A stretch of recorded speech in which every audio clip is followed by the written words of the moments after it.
How's it going, guys? Shane here again from the GnG Elite DPS team, and in today's video we're going to take a look at these black spoilers that got posted this past weekend during the Atlantic City tournament and see if there's not anything super cool here. Personally, this is like one of my favorite color spoils yet. I think this archetype looks super fun, and I'm probably going to build it even if it's bad, just because it looks like fun. I like vanilla cards. So, alright, first off, we have the Son Goku leader. Permanent, if there's a skillless battle card in your drop area, you can activate this card's Awaken skill when your life is at 6 or less. Now, his Awaken is draw a card, untap one, so it's not terrible. And if you can do it at 6, that's pretty neat. You don't have to self-awaken as hard against the like dirtily Shenron decks and things like that. It does have an activate main once per turn. Choose a 4-star ball from your hand and reveal it to draw a card, and this card gets plus 5,000 power. So, from what I can tell, you just want to hold a 4-star ball in your hand at all times. Just at least one.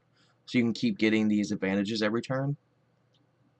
So you just hard mode for the 4-star ball, and he's going to draw a card and get plus 5k, be 15k every turn. That seems pretty good. Especially for a deck that wants to be aggressive. Uh-oh, I accidentally went back. Here, let me get back to that real quick.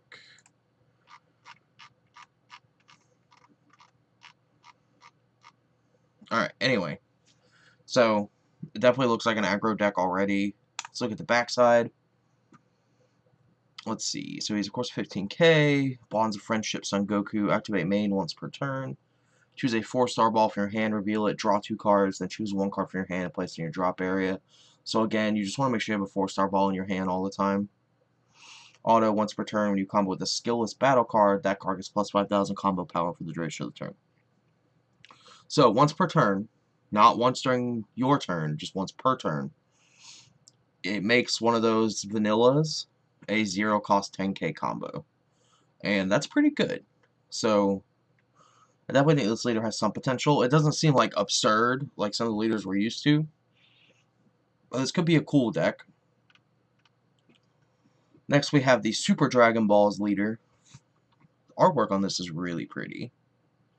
Anyway, permanent, this card can attack, of course, Shenron leader. Activate main, switch this card to rest mode, choose up to 2 Dragon Ball cards from your deck or life and add them to your hand, and then shuffle any areas you look through. So that's good. They didn't nerf this Shenron leader like they've had a tendency to do in the past with any of the non-Dragon Ball leaders, like the OG Shenron from the starter deck, where you just get to look for 2 every turn. Some of those decks that like made you attack to look for them, like, it just made those leaders obsolete already. Like, Shenron was just more consistent and had a better payoff. So, I'm glad they learned their lesson, made this a little bit more playable. Of course, it's going to wish/awaken when there's 7 Dragon Ball cards in your drop area. Choose up to 1 Dragon Ball card from your drop area and add it to your hand and flip this card over. So that's kind of neat. It recycles a Dragon Ball instead of a Desire to allow you to cycle some more. That could be interesting. Super Shenron the Almighty. Again, that artwork's really pretty. Permanent, this card can attack. Activate main once per turn. Choose 1, draw a card. Do the usual. Choose 1 desire card from your hand with an energy cost less than or equal to your current energy and activate its activate main skill. Again, the usual. Remove 7 Dragon Ball cards your drop area from the game and choose 20 cards from your drop area, then shuffle them into your deck. So that's going to stifle Janemba right there. It's going to make it to where, say, maybe Janemba slows down 3, 4, 5 turns, and that's a lot. That's really relevant. So, I think this will see play simply because of it. I don't want to say hard countering Janemba, because it doesn't like completely kill Janemba, but it will have a favorable matchup against Janemba. Or like, it even allows you to be really greedy and dig through your deck super fast to sculpt your hand, and not get punished for it because you can just do this. However, because of the second part of this effect, you don't want to just use this whenever. If you do this, flip this card over at the end of the turn and take another turn after this one. This has the potential to be insanely good. We've never had a time walk effect in almost any card game that I can remember that hasn't been good. As long as they're easy to cast, they've always been good. So, I think this card's going to be really good, and I've already got some ideas for this leader that I want to tweak with. So, expect to see this seeing a lot of play. We have a 4-drop Quick Shift Krillin. Auto, when you come with this card, if the leader card is black, you may choose 2 cards from your hand, shuffle them in your deck. If you do, draw 2 cards. Again, I don't think these are going to see play. 2-drop Training Buddy Krillin. When you play this card, if your leader card is black, choose up to 1 skillless battle card with an energy cost of 2 or less from your drop area and play it. Then choose up to 1 of your opponent's battle cards against minus 5,000 power for the duration of the turn. So that's kind of neat. It's a 2-drop, 15k that can attack your opponent's leader. And then when you play him, you can get a 2-drop or less, so you're going to get a 20k. 2-drop Vanilla from your discard pile, which can also attack. And if your opponent has any 5,000 power battle cards in play, it's going to kill those. I think this card's really neat. It's going to, again, a lot of these decks in this set look to be very aggressive. So that's going to be interesting, and seeing how these slow decks that are trying to do nothing and survive till turn 4, turn 5 are going to be able to deal with all these aggro decks. Like, the red Gogeta deck looks aggro, the Bojack deck looks aggro, this looks aggro. It'll be interesting. 2-drop Master Roshi, Strict Instructor. This is the super combo for this deck. Okay. 4-drop Tien Shinhan, Returning Fire. Permanent, if your opponent's leader card is red or blue, reduce the energy cost of this card in your hand by 3. So that's interesting. You know, in the decks where you want to play this, he's going to be a 1-drop. So that's cool. Auto, when you play this card, your opponent can't switch energy to active mode with a non-awakened skill until the end of your opponent's next turn. So, they can't use Sensu Beans at all. They can't use Dimension Magic. That's interesting. The problem is, I don't know if it's good enough. There's so many cards we already want to sideboard. Because obviously you're not going to mainboard this card. You're just not. It's too niche in what it's trying to do to be deserving of a mainboard slot in most situations. Though the card's not bad. I do like having these options for the sideboard, so I do think this is neat. And then we have his counterpart in a 2-drop Mercenary Tau, Ruthless Trainer. It does have Barrier, so that's interesting. Permanent, if your opponent's leader card is green or yellow, reduce the energy cost of this card in your hand by 1, so he also will become a 1-drop against green or yellow leaders. Auto, once per turn, when a card in your hand is placed in your drop area by an opponent's skill, your opponent chooses 3 cards in their hand and sends them to their warp. Okay, that's pretty cool. They're obviously trying to get rid of hand destruction as an archetype, at least for the time being. So, I'm kind of okay with that. Hand destruction's always been kind of frustrating to play against, and I'm okay with seeing it go away for a little bit, especially since I can't play Storm to beat you before you get rid of my whole hand.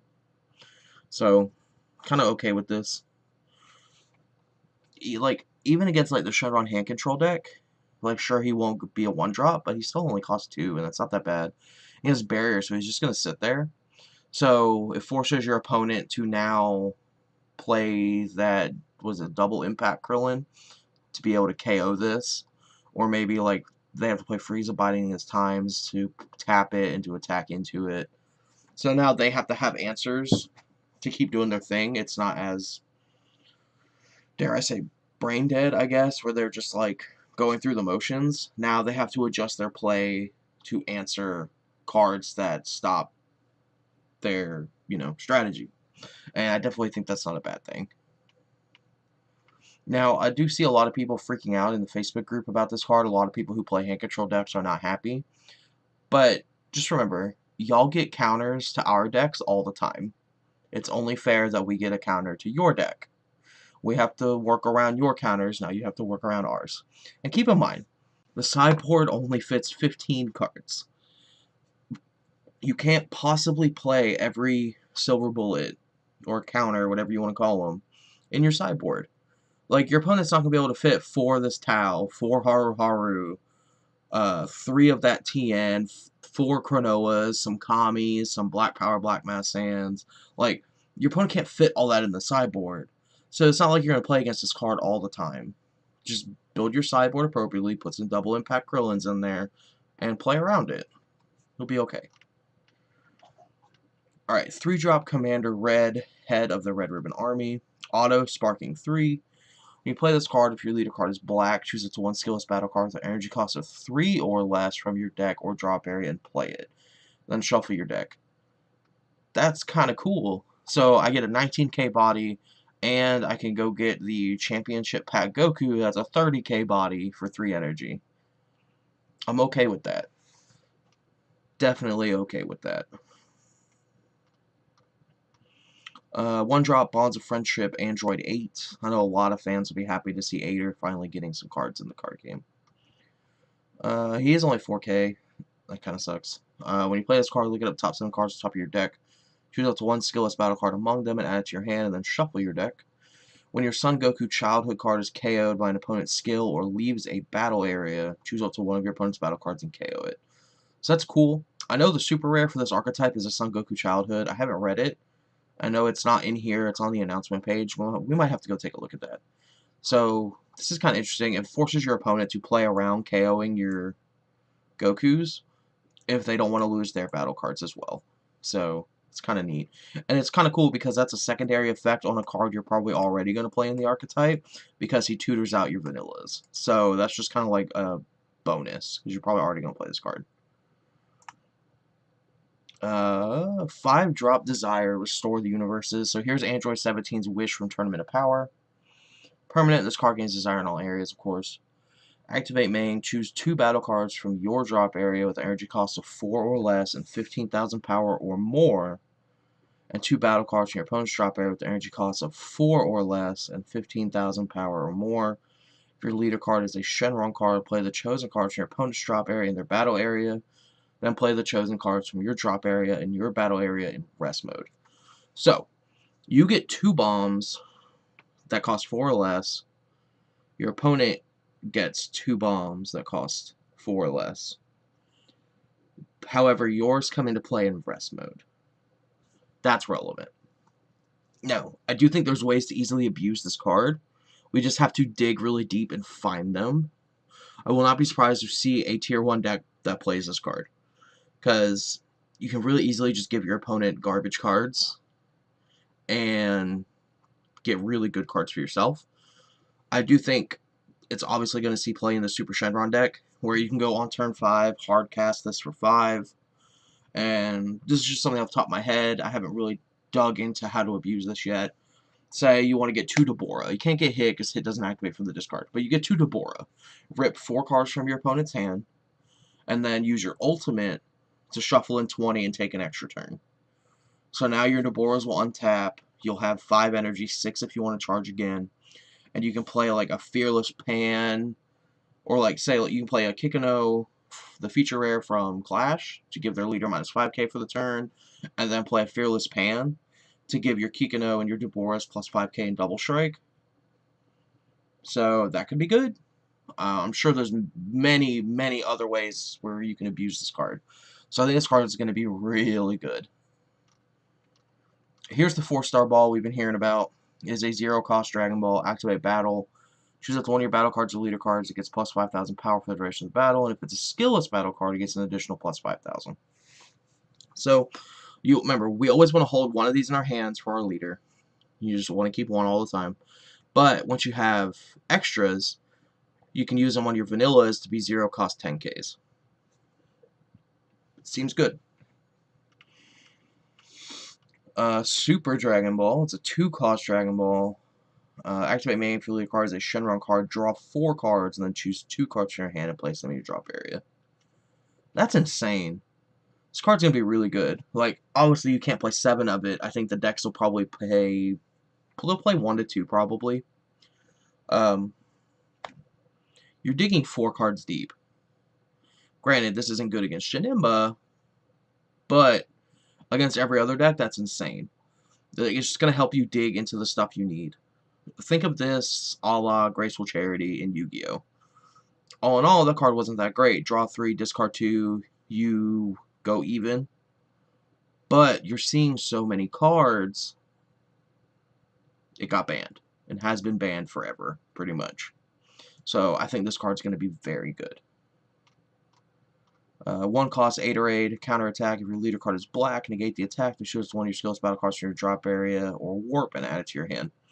That's really good too. I think this is definitely not bad. Just going to let you recur those drops. So let's see if we can find that super rare real quick. Alright, so sorry about the cut, but I couldn't find the Goku on this website. I know it's here somewhere. I just can't find it. Anyways, guys, make sure to comment if I made any mistakes. I know I like to make those. Again, I'm sorry. Not the best at reading, apparently. Anyway, make sure to like, comment, subscribe to the channel. Again, we try to do daily uploads Monday through Friday. Make sure to check out Twitch every Tuesday, 7 p.m. Central, where we'll be streaming for at least an hour, 2, maybe 3, whether it be deck building, playing games on Untapped, general just discussions, etc., etc. Eventually, we do plan to do giveaways through there, so make sure to check that out so you can get there when we start doing those giveaways.